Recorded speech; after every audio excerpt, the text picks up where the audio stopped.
up, y'all? Welcome back to my channel, or if you're new here, hello and welcome. Today is a double upload day here on my channel because I have the new Bloom palette from Natasha Denona, and I was so excited about this. I just couldn't wait to dive into it and share it with y'all. So we are going to be doing some live swatches, some side-by-side comparisons with some other palettes from Natasha Denona, and then we're going to create one look with this palette. I know, I normally do a couple of looks with my newer palettes, but it is very late at night and that's really all I have time for. But don't worry, this isn't the last that you will see of this palette. I will definitely have more content going up in shorts and other videos here on my channel. But I will have this palette as well as everything else that I am wearing and is mentioned in today's video linked and listed down below in the description box. So per usual, if you're ever curious about anything I use in any of my videos here on my channel, always check the description box to squeeze as much information as I possibly can into that tiny little space. But let's go ahead and get this party started. So this is the Bloom palette. It's going to retail for $69, and I think the packaging on here is absolutely gorgeous. I just love the sort of watercolor design that she put on the front. I think it's probably the most beautiful packaging Natasha Denona has ever given us, in my opinion. But in here you are going to get a 15-pan color story, and this is gorgeous. It is very warm leaning, and honestly, this is kind of what I expected from the I Need a Warm palette. Is it anything new or innovative? Absolutely not. We have seen this color story a gazillion times, but I do still think it's absolutely beautiful, and I love the Natasha Denona formula, so I'm excited to have this color story from her. And for me, this is a very neutral, wearable, everyday palette. Alright y'all, let's start swatching out this palette. So I'm going to start in this top corner up here and just work my way across and then down. So starting with our first shade, this is going to be Florence, and this is going to be a peachy metallic shade. So that is what it looks like on my finger. Very reflective and smooth and beautiful. It's not going to be super shimmery or anything like that, but it is going to be a really pretty metallic shade. Our next shade is going to be Bark, and this is going to be a creamy matte shade. It's just a really pretty, almost dark brown, but it's a little bit more mid-tone. Very, very pretty. I like the addition of this shade in this palette. Next we have the shade Keen. This is also going to be a creamy matte shade as well, and this is a really pretty peachy shade. So I'm going to put that one right there. Very, very pretty, almost kind of neon-y. It has a really kind of white base going on to it, but nice and pigmented and very smooth upon application. Up next we have another creamy matte shade, and this one is going to be Wren. It's a really pretty kind of mid-tone pink shade. Ooh, that is absolutely gorgeous. I really like that shade. Let me kind of fix that swatch right there. These are swatching out really, really nicely. I just kind of lost a little bit of pigment on my finger, but once again, very creamy, very smooth. Alright, we have come to our first duochrome of the palette, and this is going to be Floor, and that is a really pretty shade. I don't know if I see a whole lot of shift in this one, maybe a little bit of a shift to it. It's nothing strong like you would get in an indie palette, but it is still really pretty and very reflective and nice and smooth upon swatching it out. Alright, second row, our first shade is going to be Crisp, and this is going to be a sparkling foiled shade. That is incredibly reflective and sparkly. I see a little bit of a shift in that shade, but let's swatch this one out right here. Oh, that is really pretty. Very smooth and sparkly. Like I said, it has a little bit of like a peachy gold flip to it. I will, of course, throw in some swatches that are a little bit more up close and some different lighting so you can get a really good view of these. I just like to do this so you can see how they swatch out and kind of what the texture is and all of that. Next we have the shade Lush, and this is going to be another one of the sparkling foiled shades. Again, absolutely beautiful, sparkly, very reflective. We're going to put this one right there. Ooh, I really like that shade. That one is really, really pretty. Again, nice and smooth, very creamy. It doesn't feel gritty or textured or anything like that. And this is definitely a little bit more on the buildable side. So it looks like you could really shear some of these out and get like a little bit of a topper moment, or you can really kind of pack them on. Next we have another creamy matte shade, and this one is going to be Brick, and this is a really pretty burnt orange shade. I absolutely love this color. That would be perfect for fall. Whoops, I kind of blow that off my arm a little bit. I got a little heavy-handed with my swatch there, but very, very pretty burnt orange, like almost terracotta shade. I really, really like that one. Our next shade is going to be Rue, and this is going to be another one of those sparkly foiled shades. This one feels a little bit thicker in consistency than the other two sparkling foiled shades did, and it is a little bit deeper in base. You can still kind of sheer it out a little bit. It's still nice and smooth, very reflective, and very beautiful. Up next we have the shade Flows, and this is going to be another creamy matte shade. This one has a little bit more of a reddy undertone to it. It is more of a neutral brown, but with that nice red undertone to it. Very, very pretty. That didn't swatch out very well at all, did it? You can't always tell from a swatch though. They don't tell the whole story. Sometimes shades can swatch out terribly and just perform so beautifully on the eye. That one definitely patched up a little bit upon swatching it out though. And moving on to our last row, we have our first shade, which is going to be Petal. And this is going to be a silky matte shade. And this definitely feels very silky to the touch. Ooh, that is so smooth. Absolutely gorgeous. It's a little more finely milled than the creamy matte shades are. And the creamy matte shades have a little bit of a sheen to them. You can really tell with this shade up here. Whereas this one is more of like a finely milled matte shade. It doesn't have any kind of sheen to it at all. They're all going to perform like a matte on the lid, but I just wanted to let you know what we're dealing with as far as formula goes.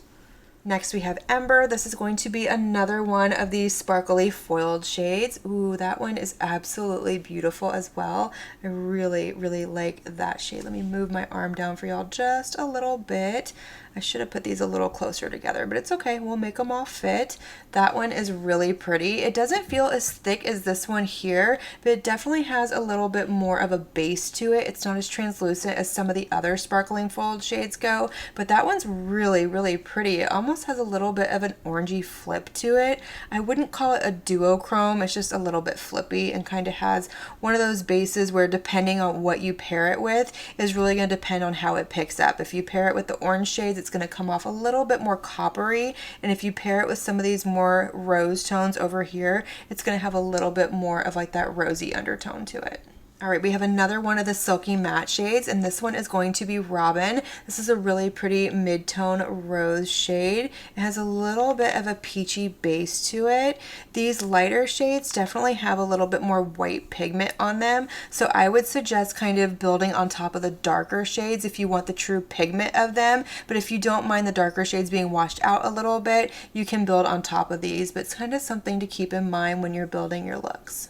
And our last creamy matte shade in the palette is going to be Clover. It's this really pretty, almost deep burgundy shade. Ignore that, I swatched it out and didn't realize that my camera had shut off, so I wiped it off and I'm swatching it out for y'all again. It doesn't swatch out the best on the arm. It's swatching out a little bit patchy yet again, kind of like this shade right here did, but like I said, swatches don't tell the whole story, but that is a really pretty shade. I do wish that we had a little bit more deeper shades in this color story. I feel like it could have gone just a smidge darker, but it is still really pretty and you can get some really good depth out of it. But we do have one more shade to swatch out, and the last shade that we have is going to be a duochrome as well, and it's going to be this shade right here, which is called Equinox.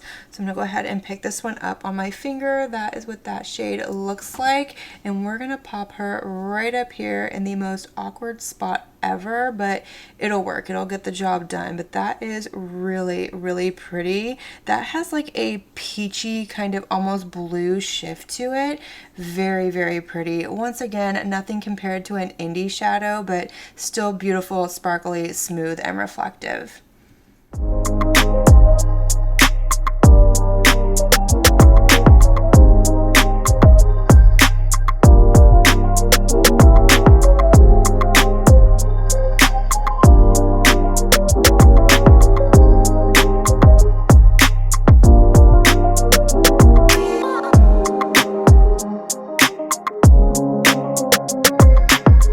First palettes that I want to compare are I Need a Warm and the Bloom palette, and I Need a Warm is obviously over here on the left, and it does not look so warm next to the Bloom palette, so definitely not any color overlapping going on in this one. Next we have the I Need a Nude palette. This is a lot of people's absolute favorite, and for good reason. The color story is beautiful, and I think Bloom would be a really good companion to pair with this one, but again, not any color overlapping, definitely different color stories going on.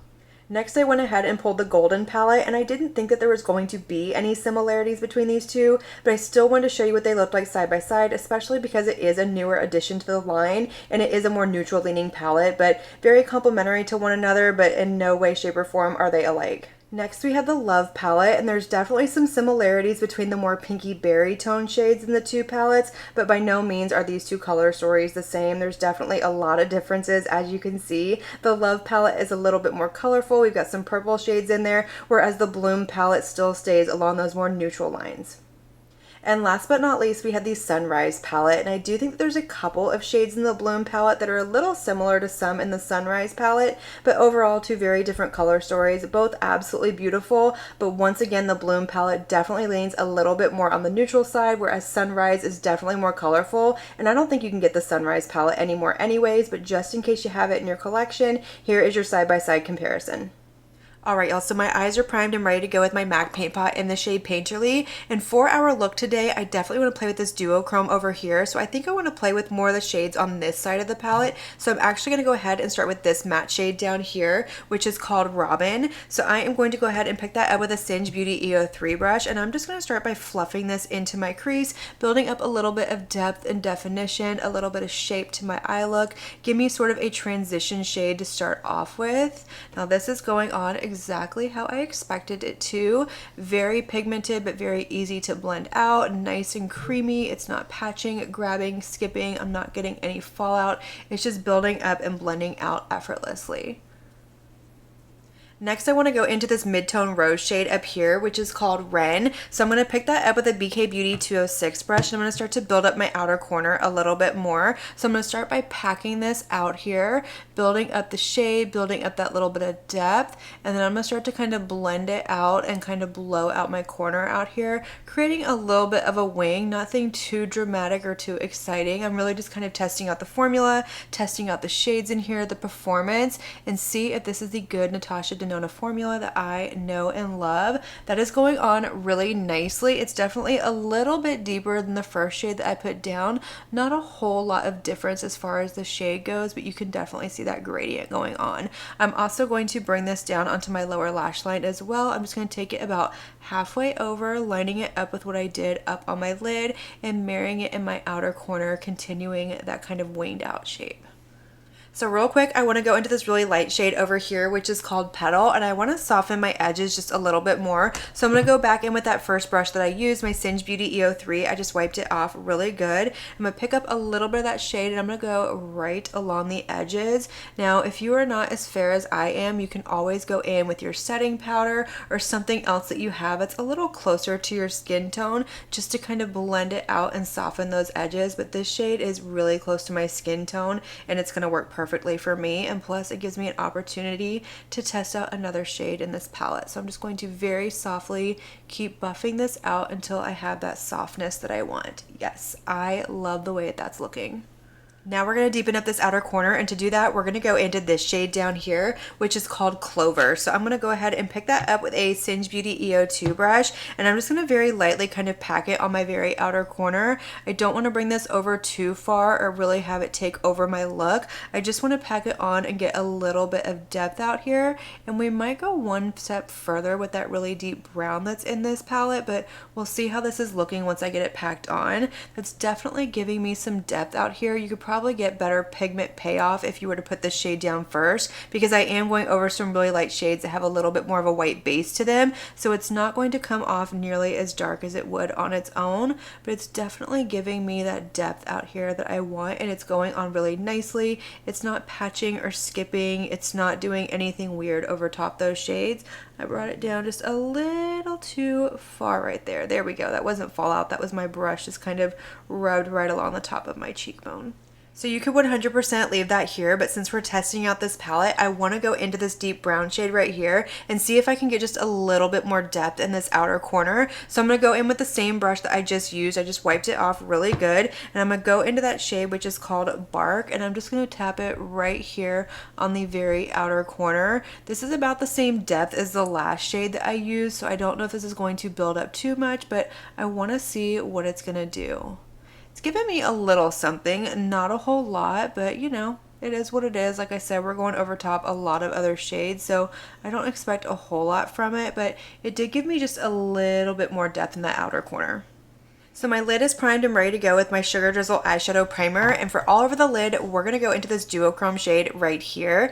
This one is called Equinox, so I'm going to go ahead and swatch it out on the back of my hand for y'all really quick so we can see what it looks like. I know at this point you've already seen the swatches, but I always like to film my looks before I do my swatches just so I can kind of go into this without any preconceived notion of what I'm reaching into, but that is incredibly beautiful. It has a really kind of subtle shift to it. It's nothing like an indie brand or anything like that, but it is really sparkly and reflective, and I think that's going to look beautiful over the lid. So I am going to pick that up with a, what am I going to pick this up with? A BK Beauty 203 brush. It is late at night, like I said. I completely forgot what brush I was reaching for, but I'm going to go ahead and pick it up. I am going to spray it with a little bit of MAC Fix Plus, which is around here somewhere. Here it is. I really need to get it together tonight, y'all, but I am going to spray it just a little bit, and we're going to pack this all over the lid, and I'm going to bring it over to the inner corner, but I'm not going to put it in the inner corner.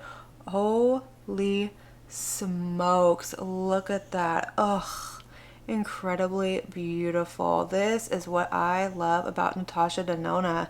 She has a beautiful matte formula, but her shimmers are always so sparkly and reflective, and they're just so flattering on more mature lids. I don't ever notice that they crease on me.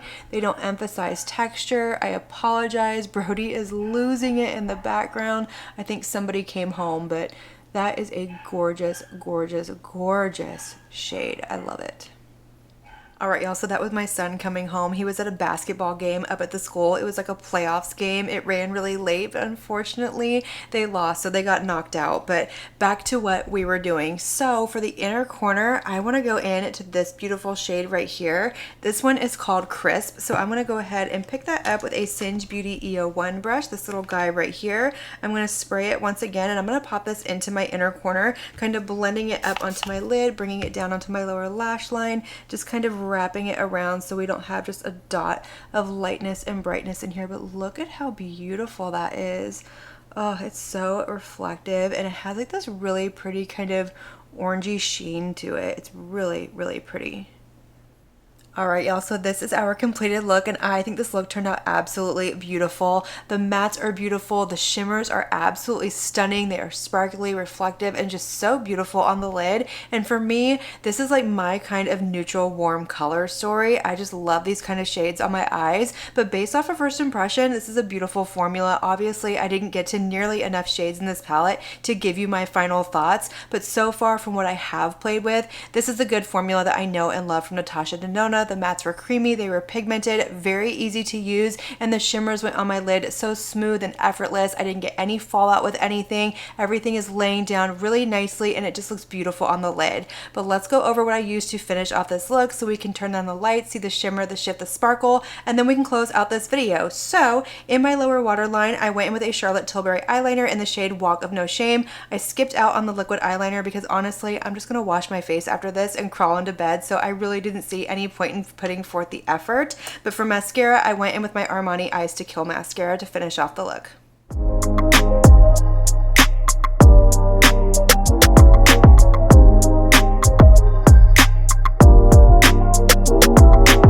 Alright, y'all, so that is going to complete this video. I know it was just a quick one, but I hope the swatches and side-by-side comparisons along with the look were very helpful. And let me know all of your thoughts down below. Let me know if you're going to be adding this one to your collection, if you've already picked it up, what you thought of the look. I want to know it all. Let's have that conversation, light up that comment section, and as always, I want to thank you all so much for watching my video and spending your time with me. It truly does mean so much to me. And if you like this video, make sure you give it a big thumbs up before you leave. Don't forget to hit that subscribe button and click on that notification bell so that you can be notified of all my future posts here on my channel. I do post quite a few videos every single week, and I wouldn't want you to miss one. But until my next video, have a good one. Bye.